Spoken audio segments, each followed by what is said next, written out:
কাই এবং রোগবালাইয়ের আক্রমণ না হয় এবার কুড়িগ্রামে আলুর ফলন ভালো। এক মাস আগে যখন আলু তোলা শুরু করেন চাষিরা, তখন কেজি প্রতি দাম ছিল ৩ থেকে ৫ টাকা। বহু কষ্টের ফসলের এত কম দাম দেখে হতাশ হয়ে পড়েন তারা। তবে সময় পাল্টাতে দেরি হয়নি। বিদেশে পাঠাতে ব্যবসায়ীরা আলু কিনতে আসছেন এখানে। এতে আলুর যেমন চাহিদা বেড়েছে, তেমনি বেড়েছে দাম।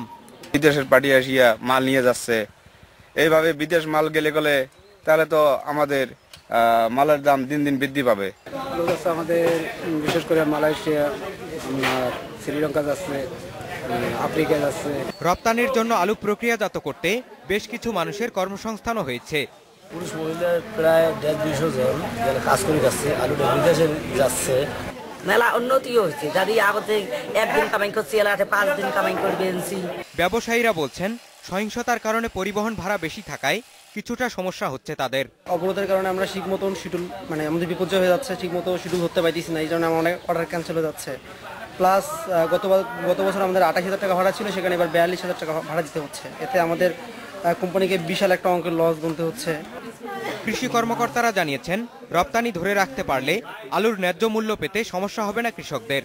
এভাবে যদি এই এলাকার আলু বাইরে রপ্তানি হয়, তাহলে কৃষক ন্যায্য মূল্য পাবেন এবং লাভবান হবেন। রপ্তানিকারকেরা বলছেন, মালয়েশিয়া, সিঙ্গাপুর, শ্রীলঙ্কা ও রাশিয়ায় আলুর ভালো চাহিদা রয়েছে। ভবিষ্যতে আরও সম্প্রসারিত হতে পারে এই বাজার।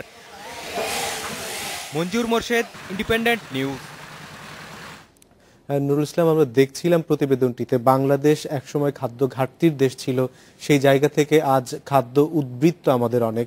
আমরা চাল রপ্তানি করছি শ্রীলঙ্কায়, আলু রপ্তানি করছি বিভিন্ন দেশে, এবং বিশ্বের বিভিন্ন দেশে বাংলাদেশের এইসব সবজির, বাংলাদেশের সব ফসলের, দানাদার শস্যের অনেক চাহিদাও আছে।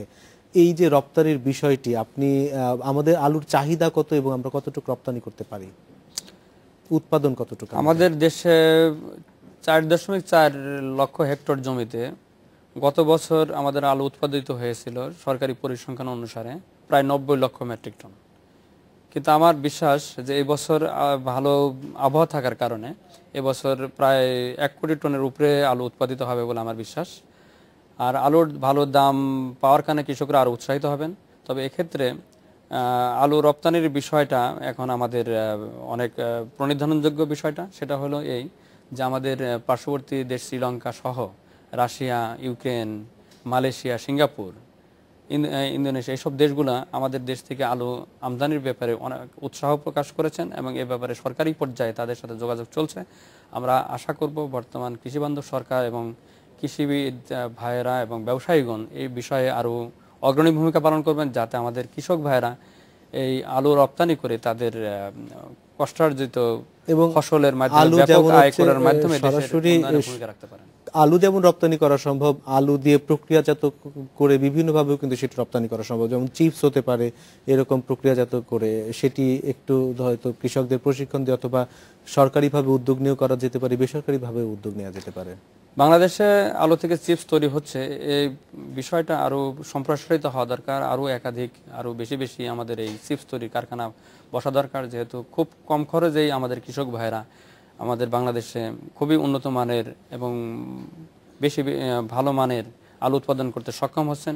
এ বিষয়ে যদি কৃষকদেরকে আরেকটু প্রশিক্ষিত করা যায় এবং কারখানা যদি স্থাপিত হয়, তাহলে অদূর ভবিষ্যতে আমাদের বাংলাদেশ থেকে প্রচুর আলু এইসব দেশে আলু প্রক্রিয়াজাত করার জন্য ওই হিমায়িত কোল্ড স্টোরেজের অনেক প্রয়োজন, এবং এই ধরনের চিপস তৈরি হলে পরে কোল্ড স্টোরেজের উপর চাপ কমবে। অবশ্যই কোল্ড স্টোরেজের উপর চাপ কমে যদি আমরা চিপস তৈরি করতে পারি, সেই চিপসটা 6 মাস পর্যন্ত সংরক্ষণ করা যায় এবং ব্যবহার করা যায়। কাজে চিপস যদি তৈরি করতে পারি, তাহলে আমাদের এই কোল্ড স্টোরেজের চাপটা কমে যাবে এবং আলুটা আমরা চিপস প্রক্রিয়া, চিপসের মাধ্যমে আমরা বিদেশে রপ্তানি করতে সক্ষম হব। এবং আসলে আরেকটা জিনিস তারা বলছিলেন যে তাদের পরিবহন ব্যবস্থাটা এবার তাদের একটু বেশি টাকা গুনতে হচ্ছে বিভিন্ন কারণে, রাজনৈতিক কারণ সহ।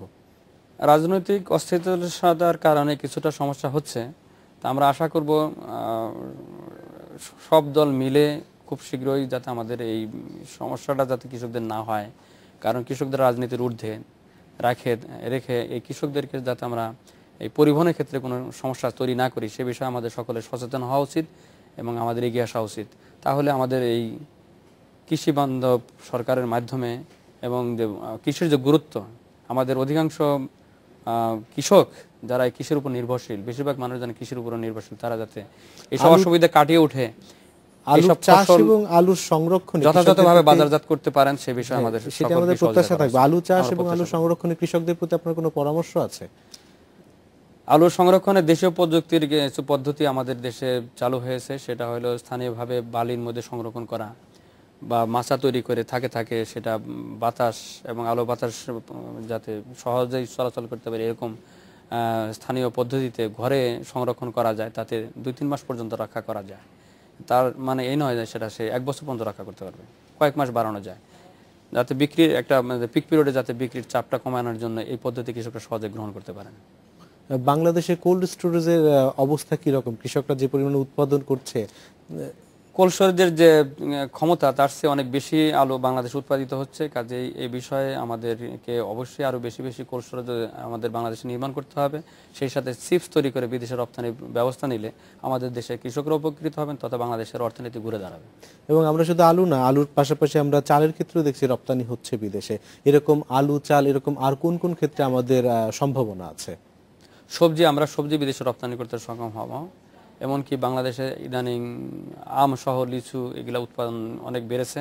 বিশেষ করে আম আমাদের দেশে অনেক হয়, কিন্তু আমটা আমরা যথাযথভাবে সংরক্ষণ করতে না পারার কারণে, ব্যবস্থাপনা না করার কারণে অনেক আম নষ্ট হয়। এমনকি আমের ব্যাপারে একটা কথা একটু বলা দরকার, সেটা হলো যে এই যে ফরমালিন মাধ্যমে আমরা আমটা মানে অনেক আম আমরা কৃষকদের ধ্বংস করে দিচ্ছি। এই বিষয়টাও আমাদের লক্ষ্য রাখতে হবে যে কৃষকরা যেন ক্ষতিগ্রস্ত না হয়। কারণ এই বিষমুক্ত আমটা আমরা পেতে পারি কিভাবে, সেটা তো আমি একবার বলেছি। আরেকটা বিষয় হলো যে বিষযুক্ত যদি আমরা মনে করি ফরমালিন দিয়ে কোনো ফ্রুটস আমরা ব্যবসায়ীরা দিয়ে ফেলেছেন, তাহলে আমরা সেটা যদি প্রবাহমান পানিতে যদি আমরা কিছুক্ষণ রেখে দিই, তাহলে সেটা অন্তত 20 থেকে 30 মিনিট যদি রেখে দেওয়া যায়, তাহলে ফরমালিন সেটা এখানে থাকবে না, ফরমালিনটা ধুয়ে যাবে। আর একটা হলো যে ভিনেগার বা সাইট্রিক অ্যাসিড, এটা দিয়ে যদি আমরা এটাকে ক্লিন করি, পরিষ্কার করি বা ডুবাই রাখি, তাহলেও কোনো ফরমালিন বা কোনো কেমিক্যাল কার্বোহাইড্রেট থাকবে না। মানে প্রবহমান পানি আপনি বলছেন যে নদীর পানি বা না, এটা ট্যাপের পানির মধ্যে অনেকটা ট্যাপ ছেড়ে দিয়ে বা একটা পানি দিয়ে ঢেলে দিলাম কিছু দিয়ে অনেক বেশ কিছুক্ষণ, বা ট্যাপের মধ্যে পানির মধ্যে ছেড়ে দিলাম কিছুক্ষণ, অথবা পানির মধ্যে ভিনেগার দিয়ে, হ্যাঁ, বা ভিনেগার দিয়ে ডুবাই রাখলেও আমাদের এই ফরমালিন থাকবে না। তাতে আমরা বিষমুক্ত বা ফরমালিন মুক্ত আমরা ফল খেতে সক্ষম হব। এমনকি সবজির ক্ষেত্রে এটা হতে পারে। মানে সবজিও একইভাবে এরকম, হ্যাঁ, প্রবাহমান পানিতে যদি বেশ কিছুক্ষণ ধুয়ে নেওয়া যায়, তাহলে এটা থাকবে না। মানে যে কোনো জায়গা থেকে আমি যদি বিষমুক্ত পেতে চাই, আমরা তো সাধারণত ধুই, সেই ধোয়াটা যেন একটু বেশি সময় ধরে প্রবাহমান পানিতে যদি ধুয়ে নেওয়া যায়, তাহলে সেটাও ফরমালিন মুক্ত বা বিষমুক্ত করা যাবে।